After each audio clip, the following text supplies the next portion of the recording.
Like, listen, this is what the deal is.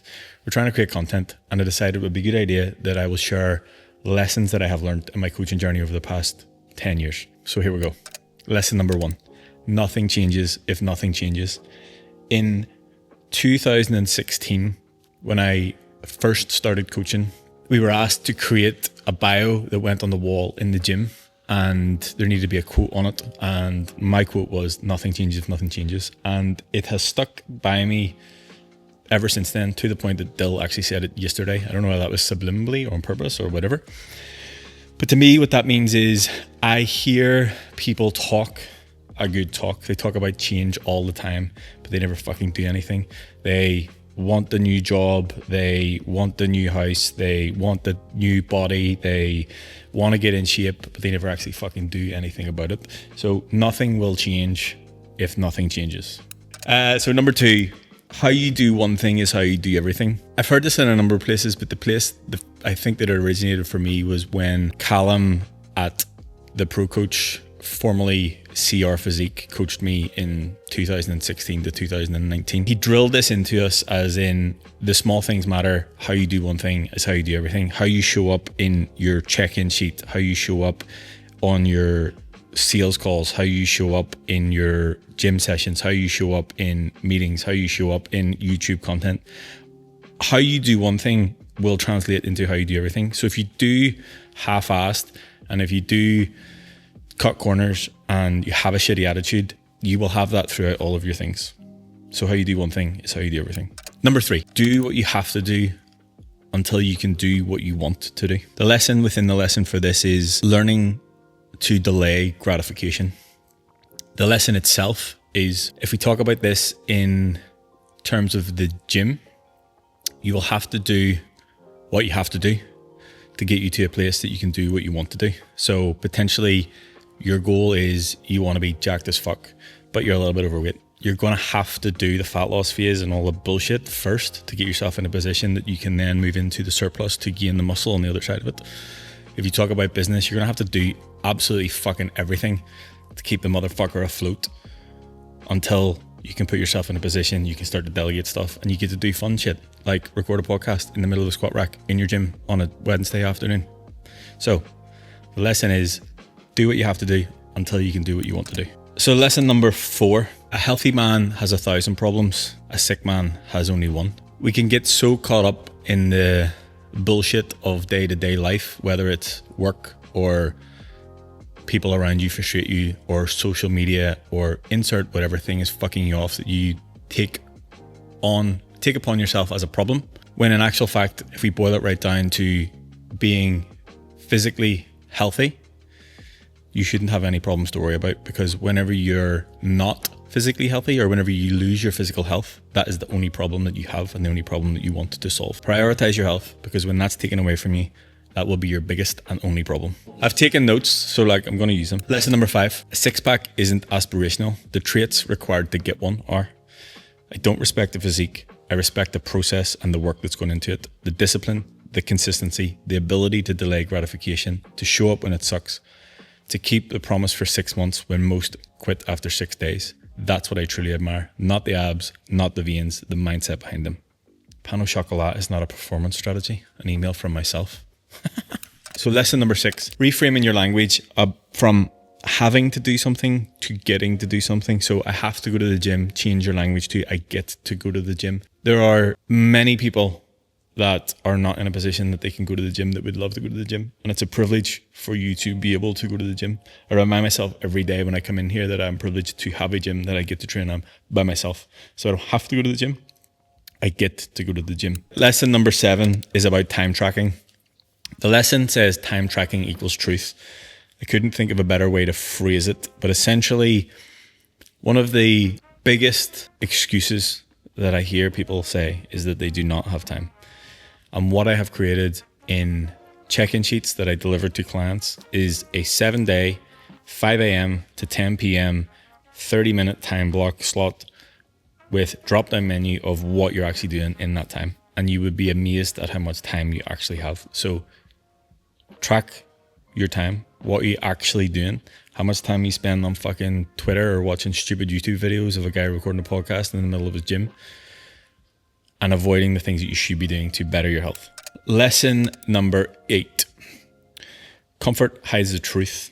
Comfort is seductive. It convinces you everything's fine, that you'll start next week, that you have earned a break, but comfort also hides the problem. I see this often with people who, honestly, if they were in a worse position, it would be better. As an example, if you're 30 pounds overweight, it's probably a little bit uncomfortable for you, but you find a workaround on how you get your shoes on, and you know your capacity for how far you can walk and places you can or cannot go, and getting up and down the stairs, how long it takes you, and when you get out of breath and all that sort of shit. You have accepted that as part of your life. If you were an additional 30 pounds overweight and in a much worse position, you would be better off in the sense that the pain of staying the same would be greater than the pain of the fear of failure, and you would take action to get it done. So being comfortable is keeping you stuck. Lesson number 9, people delay doing the things that they want longer than it takes to actually do them. The sub-lesson is about procrastination. You've been thinking about starting for weeks, that workout, that business, having the hard conversation. The thing about that is doing the thing or starting the action would have taken less time than you have spent avoiding it. The delay costs more than the action. Lesson number 10. It was all for the person I needed when I was younger. I've had this thought myself, and I've heard many clients say it. They feel like as they, I don't like to say get older, mature, I guess, they begin to realize that everything that they have done or been through in their life has built them into the person that they needed at some point in their life when they were younger. Every hard lesson, every mistake, every painful chapter, it wasn't for nothing, because now you get to be the person that you needed. For someone else, for a younger version of you, that's the purpose. Build the version of yourself that you wish you had. Lesson number 11, failure is part of the process. The biggest learning for me in the gym is to lean into failure. We're taught to seek out failure, to train to failure, but in every other aspect of our lives, we fear it. Leaning into failure, learning to fail, being okay with failure in the gym has allowed me to be okay with failing in other aspects of life. If you failed, good. Jocko Giff. Good. We have the opportunity to figure out a solution. If you failed 100 times, you're actually in a better place than someone who's still scared to start. The only real failure is quitting. Rock bottom isn't real. It's the launch pad, the reset, the rebuild, the go again. If you're at rock bottom, you have nothing to lose. Go again. Lesson number 12. Sometimes you're better off being in a worse position. It sounds a bit backwards, but it's true. Imagine that friend that complains about their job all the time, but their job's okay, the benefits are fine, they just don't like their boss. Or they're in the relationship that they complain about all the time, but it's comfortable and it's fine and it will pass, but you know they shouldn't be in it. Sometimes being in a slightly worse position will drive you more to make the change. Sometimes being slightly overweight isn't painful enough. You can ignore it, but when it gets worse, your health starts to really crack, then you finally act. Progress often starts when comfort ends. Worse isn't always bad, it's just finally honest. Lesson number 13. There'll be an irony in the words that I'm about to say as someone who doesn't run, but the lesson is if you want to run faster, run with people who are faster than you. The lesson is about environment, surrounding yourself with people who are at the next level or many levels beyond where you're at. Being in that environment and around that energy as the people who are operating at a different level, by osmosis, you will be better. Your environment is the fuel, not friction. If you want to level up, stop hanging around with people that make you feel like the most driven one in the room. Get around people who challenge your pace, not just support your excuses. Growth is contagious. Just make sure you're catching the right virus.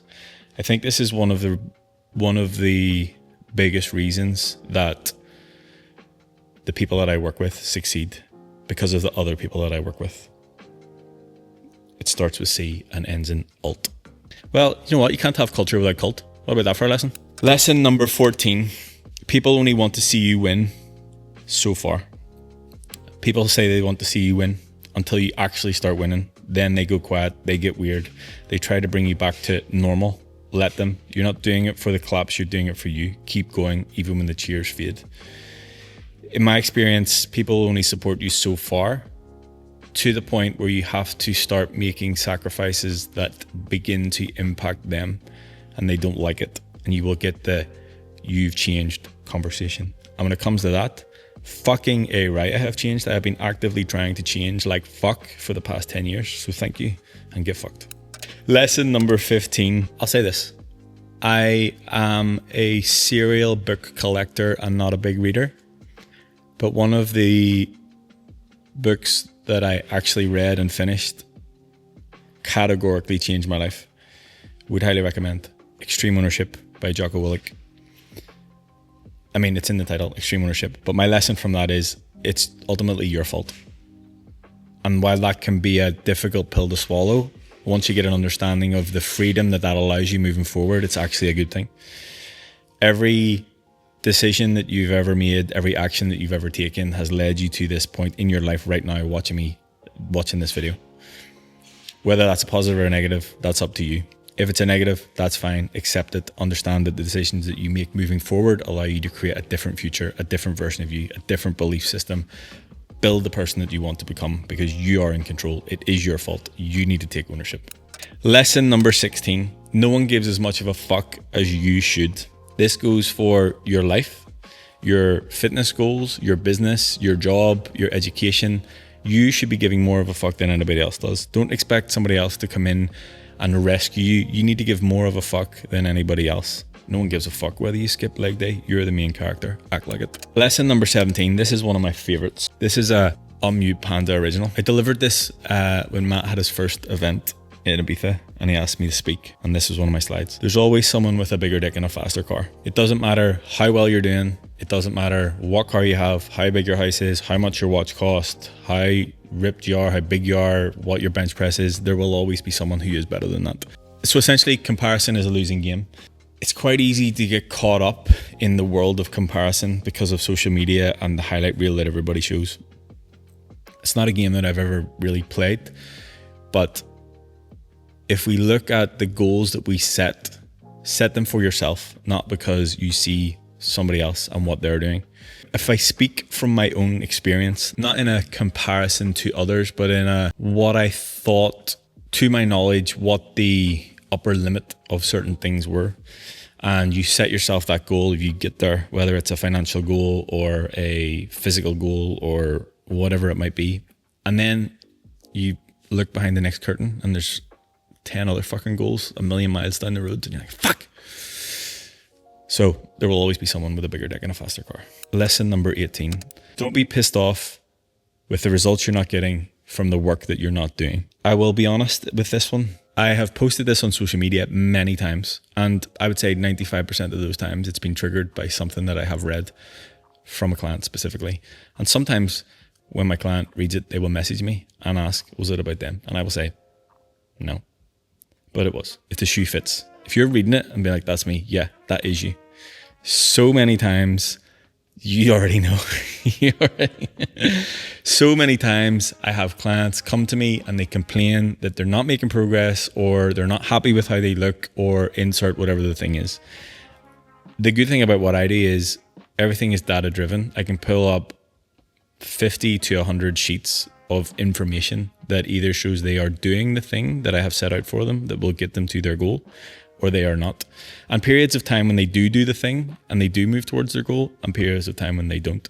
And I can actively show them, be like, okay, well, like, I understand your frustrations, but also my frustration to you is I have set you these tasks. You made a promise to yourself and to me that you were going to execute on them and you haven't. So until you're actually doing this stuff and then you're not making progress, don't come to me pissed off with the results you're not getting because of the work you're not doing. The people who are doing the third option, lying about what they are doing, I mean, that is a tale as old as time. It comes down to, and I will admit that I've been in that position before of like, well, I'll just not track it in MyFitnessPal and then it's fine. But my MyFitnessPal and my physical body are two different things. Just because I didn't track it in MyFitnessPal doesn't mean that my body doesn't register in terms of the calories consumed. The only person you're doing a disservice in that instance is yourself.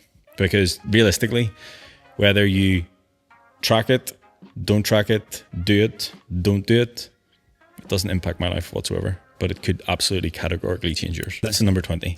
Consistency should be your primary metric. I feel like a lot of times people focus too much on being perfect, wanting the perfect workout, the perfect conditions for their cardio. They can't go out and get their steps in because it's raining. They didn't hit their protein goal, so they didn't submit their check-in sheet. Honestly, the biggest favor you can do yourself is do something that is in line with that task. So for example, if you're traveling and you can't get to the gym, do 100 push-ups, do fucking 10 push-ups, do 1 push-up, do something that ticks that box that you have done that thing, so you maintain that habit and that behavior and you stay consistent. Because a habit missed once is a mistake. A habit missed twice is the start of a new habit. Everything is built around behaviors and behavior change. The more that you can reinforce the positive, the further that you will get away from the negative behaviors and habits. The point in doing them every day is restarting the habit, rebuild the consistency. Think about like muscle memory.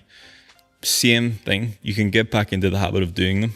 So my advice to you that you didn't ask, my unsolicited advice to you is just get back to doing it every day.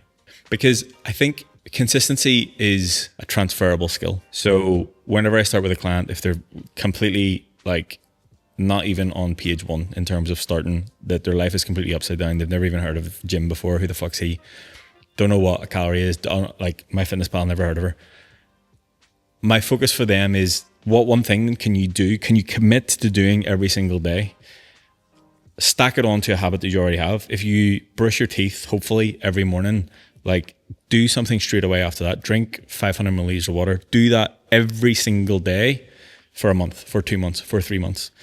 Once you know and have the belief in yourself that you can be consistent in something, it's just about transferring that and adding to it, being consistent in other things and building those habits over time. I'm not asking you to start 10 habits tomorrow, but if we start one habit now and we consistent with for a month and then add another and another, in a year's time, if we do that and we do it that strategically, you'll have 12 new positive habits in a year's time. Lesson 22, your dream outcome isn't unrealistic. Your standards are just too low. Not that your goals are too big, it's that your behavior is too small. You say you want it, but your actions don't show it. Raise the standard, raise the output, match your habits to your ambition. Your dream isn't crazy, your effort just hasn't caught up yet. So lesson number 23 is coming from Dill, and it's one that I missed, and it's the exact decision-making framework that I teach and that I have used myself for the past 10 to 12 years. Question number 1, does this action or decision move me closer or further away from my goal? Question number 2, would the person that I'm trying to become do this or not do this? The answer will be clear to you at that. And I think even to your point of asking yourself, do you need it?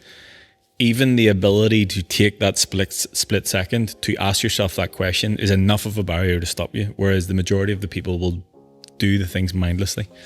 They will just on like autopilot be balls deep in a bag of Doritos and not know what the fuck happened.